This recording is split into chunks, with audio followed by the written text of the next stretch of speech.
It has no taste, color, or smell, and we often look right through it.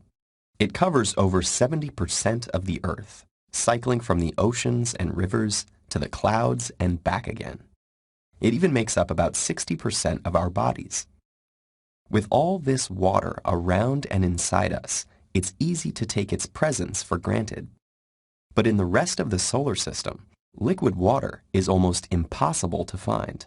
So how did our planet end up with so much of this substance, and where did it come from?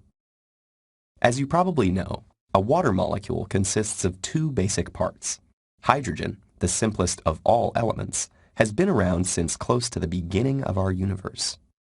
Oxygen entered the scene several 100 million years later, after stars began to form.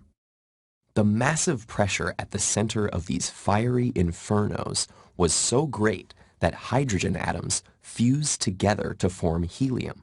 Helium, in turn, fused to form heavier elements like beryllium, carbon, and oxygen in a process known as nucleosynthesis.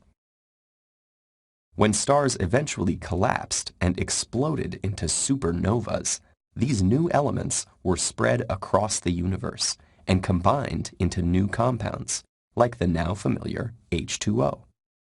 These water molecules were present in the dusty cloud that formed our solar system, and more collided with our planet after its formation. But there's a big question that we don't have the answer to. How much water arrived on Earth? And when?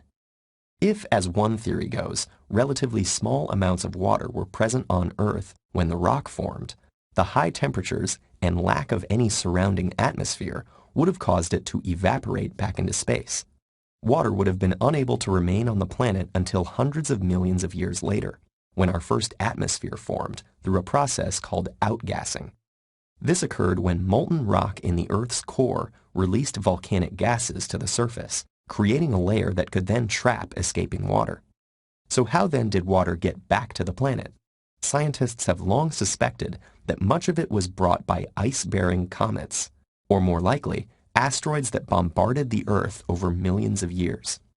Recent research has challenged this theory. In examining carbonaceous chondrite meteorites that formed shortly after the birth of our solar system, scientists have found that not only did they contain water, but their mineral chemical composition matched rocks on Earth and samples from an asteroid that formed at the same time as our planet.